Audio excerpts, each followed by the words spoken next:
Olá pessoal, continuando o estudo do livro do comunismo do Vladimir Tismanu,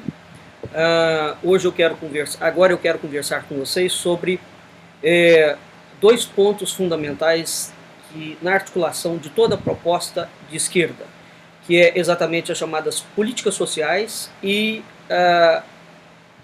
se vocês já observaram, a esquerda nunca erra, ela nunca assume nenhum erro. Por quê? Vamos começar do início.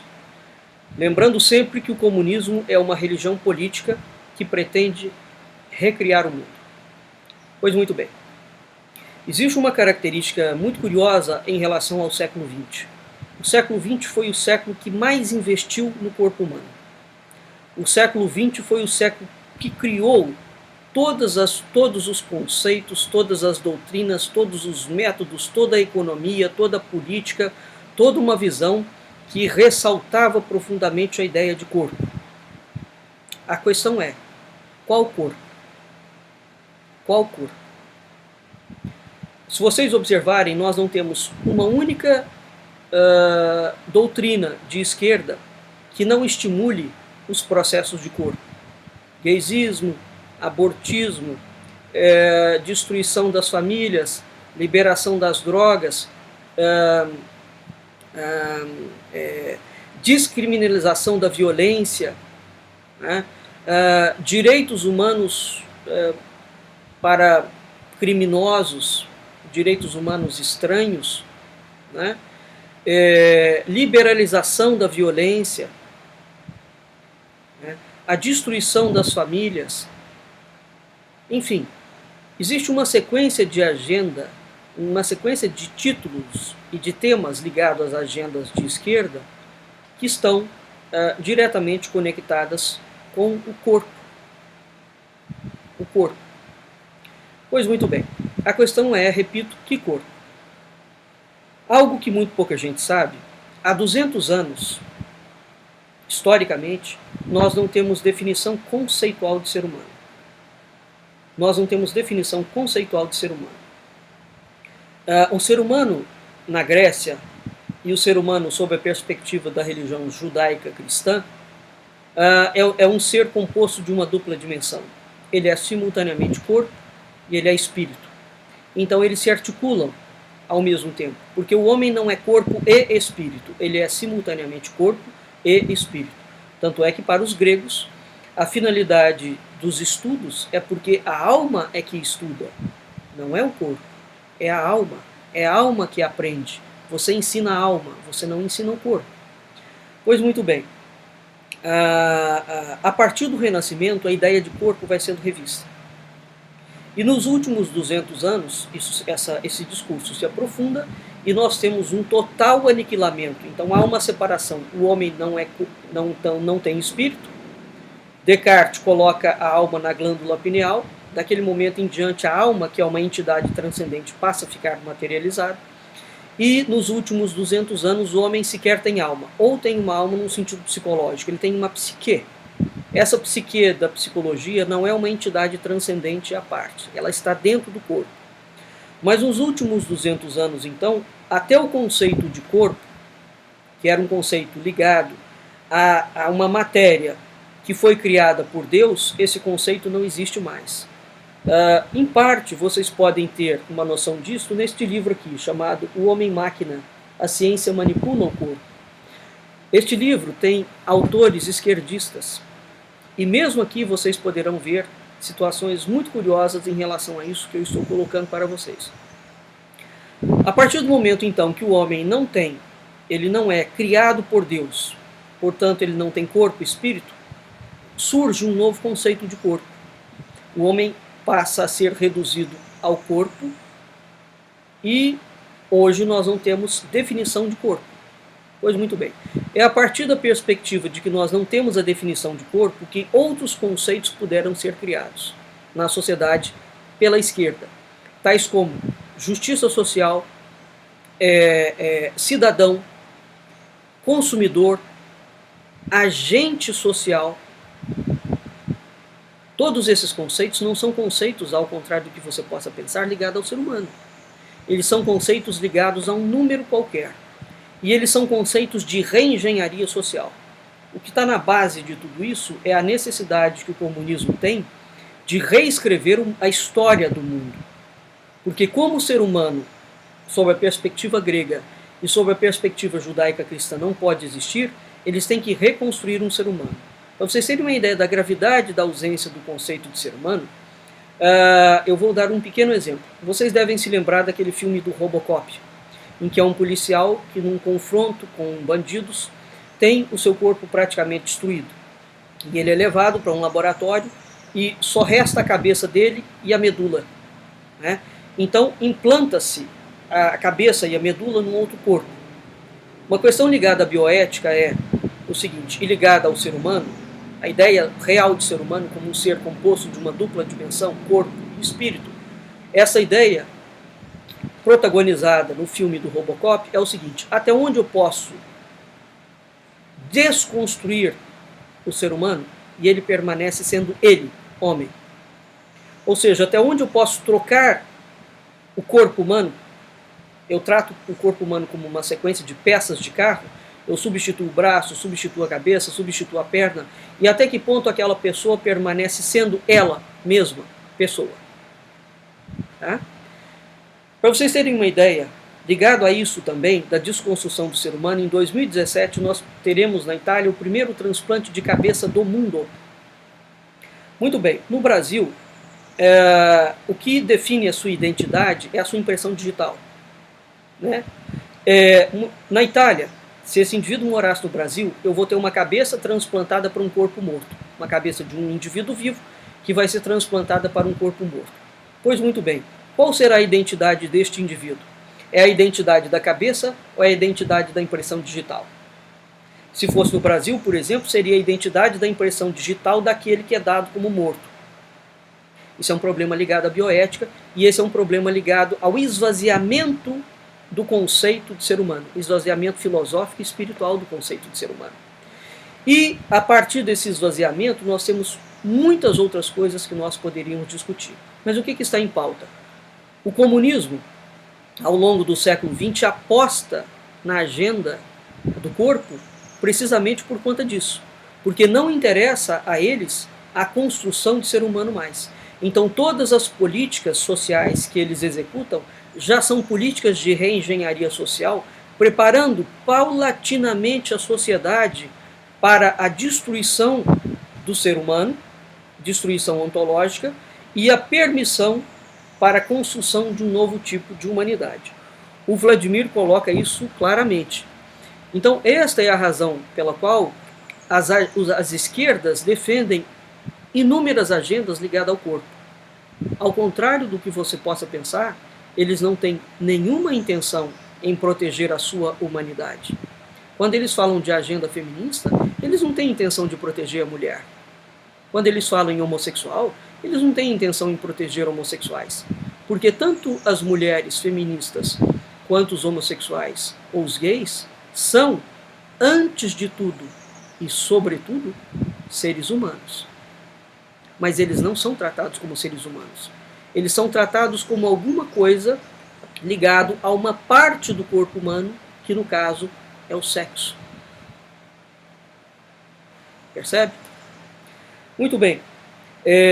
Então, todas as políticas sociais que estão sendo implementadas pelo comunismo, foram implementadas pelo nazismo, pelo fascismo e pelo socialismo, não só no Brasil, como no mundo inteiro, visa precisamente a construção de um novo tipo de humanidade, porque faz parte do processo soteriológico do comunismo, da proposta comunista. Repito, vocês vão encontrar isso aqui neste livro, Manifesto do Partido Comunista. Aqui já se fala na reconstrução da humanidade. E para reconstruir a humanidade, você tem que destruir a humanidade antiga. E é preciso entender o que isso significa. Entender seriamente. Né? Então, na página 17, nós temos que uma outra característica curiosa que eu quero conversar aqui com vocês. Se vocês observarem, o comunismo tem um discurso em que ele não erra nunca. Por mais que ele tenha assassinado pessoas, por mais que ele tenha tido políticas econômicas completamente equivocadas e catastróficas, que levaram milhões de pessoas à morte, milhões de pessoas à fome, se vocês observarem O Lula, quando assume o poder, primeiro ele critica todo o governo do PSDB. Depois, e fala de uma herança maldita. Depois, ele passa a criticar todos os regimes políticos, econômicos, sociais que o Brasil teve. Chega um ponto em que ele chega até 1500. Então, e daí ele cunha aquela frase famosa que foi ironizada por muitas pessoas, porque ela nunca foi lida à luz do comunismo real. Ele fala: nunca antes na história deste país foi feito tal coisa, eu estou fazendo. Isto é uma tônica, é um mantra clássico do comunismo. Para o comunismo, tudo que foi feito antes deles não tem valor real de existência, substantiva. É falso. Tem que ser destruído. Então, quando eles falam que nunca antes na história desse país foi feito tal coisa, sob a perspectiva comunista, está correta. A partir daquele momento é que eles estão lançando a base da criação de uma nova história, de um novo modelo de sociedade. E, para tanto, a história precisa ser construída a partir daquele momento. Essa é a razão pela qual, já falei para vocês, tem que se reescrever a história, a nível, inclusive, acadêmico. Por que, a despeito de todos os erros constatados, nós estamos vivenciando isso agora na política brasileira, o PT nunca assume que erra, porque faz parte da estratégia comunista, e o Vladimir fala isso na página 17 do seu livro. O comunismo não pode errar. A linha do partido é inevitavelmente a correta, indiferentemente de quanto oscile. Na verdade, a linha do partido foi sempre uma sinoide. Quando os comunistas mudam de estratégia, mudam de ação, mudam de discurso, isso não é um erro. E não é tampouco uma correção de rumo. É isso que é preciso entender. Para a mentalidade de um comunista, eles nunca erram. Os errados são sempre aqueles que não são comunistas. Eles estão simplesmente reajustando o curso da história, porque no final da história, o que eles pretendem? Reconstruir o mundo. É isto que tem que ficar claro. Muito bem. O mais importante em relação ao comunismo, e que nunca foi entendido, é que o comunismo, como uma nova religião, ele pretende, de fato, construir novas bases sociais de fraternidade, de igualdade, de liberdade, dentro daquilo que eles entendem que seja. Né? Então, este segredo, o extraordinário segredo do comunismo, segundo Tismanot, e que nunca foi analisado, é que o comunismo lida com os 3 elementos que explicam o sucesso das religiões seculares: o milagre, o mito e a magia. Né? Então, a luta de classes passa a ser para eles uma luta entre eles, que são os novos agentes construtores da humanidade, é Deus agindo, e os outros, que são os filhos dos deuses antigos, que merecem ser abatidos, porque o Deus que criou o mundo está errado. Pois muito bem. Este aspecto histórico do comunismo, né, é que tem que ser entendido. O que os comunistas pretendem? Eles pretendem, efetivamente, criar uma outra história, criar uma outra humanidade. Enquanto os movimentos comunistas não forem vistos e estudados sobre a perspectiva de uma religião política, nós não entenderemos jamais a proposta deles. E quando um projeto de lei, por exemplo, for submetido a um parlamento, se nós não tivermos noção adequada e real do que é que está sendo proposto, nós ficaremos refém. Não sei se vocês sabem, por exemplo, que o presidente Lula, em 2009, tem um decreto dele que aboliu as famílias tradicionais homem e mulher. Num outro vídeo, talvez, nós falemos sobre isso. Mas, para finalizar, não esqueçam, este livro já está disponível no Brasil, comprem. Vocês terão uma leitura muito interessante sobre o que é o comunismo, o que significam as propostas sociais por trás do comunismo, e aqui, notadamente no primeiro capítulo, Tismanu coloca, com toda a clareza possível, o projeto soteriológico, doutrinário, religioso do comunismo, né? E este outro livro aqui, de Nelson Lehmann, A Religião Civil do Estado Moderno, neste livro aqui, vocês vão conseguir entender perfeitamente a duplicidade de ação que a esquerda brasileira fundiu, a duplicidade que está presente em Lenin e a duplicidade que está presente em Marx. Ou seja, o comunismo precisa de um Messias. Essa é a razão pela qual o Lula, durante todo o tempo da construção da personalidade histórica dele, foi tratado como um Messias. Isso não é um jargão, isso não é um delírio. Quando ele se compara com Jesus Cristo, isso também não pode ser visto como uma aberração linguística. É um projeto onde ele assume-se como aquele Messias que vai conduzir o Brasil a uma nova criação. O homem que forjou a teoria de Lula como Messias foi o Frei Beto, a grande cabeça operante por trás desta teologia religiosa política. Quando Fernando Henrique, que não assume-se como Messias, coloca o Estado, cria as bases para fundamentar o Estado socialista, o Estado como patrono, como provedor, também aqui nós temos a linha manchevique, onde o Estado é a nova religião civil.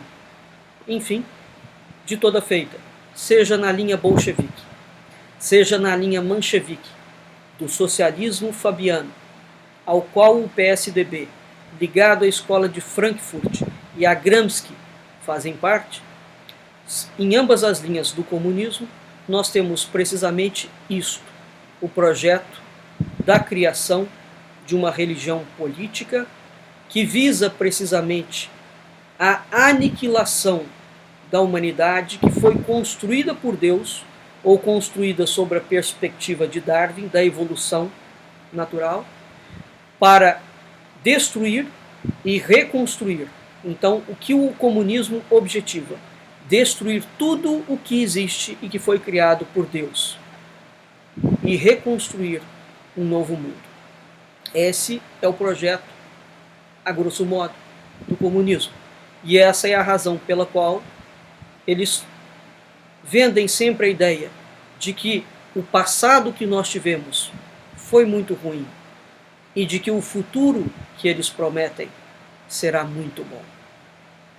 Essa é a razão pela qual eles dizem que todos os governos anteriores que antecederam o PT não foram bons. E só o PT no governo, ou a esquerda, permite ao Brasil um futuro melhor, mais feliz e mais pacífico.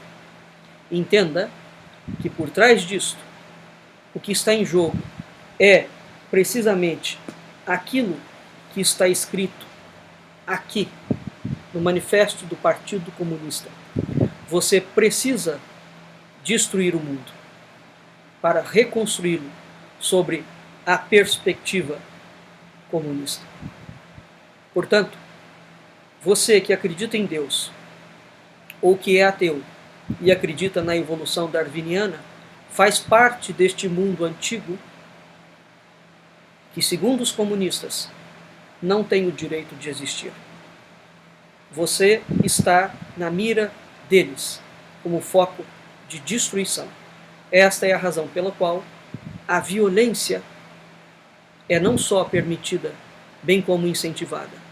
Matar pessoas, aniquilar pessoas, direta ou indiretamente, faz parte do projeto comunista de poder, porque através do assassinato em massa, eles vão reconstruir a nova humanidade. Isto está escrito aqui.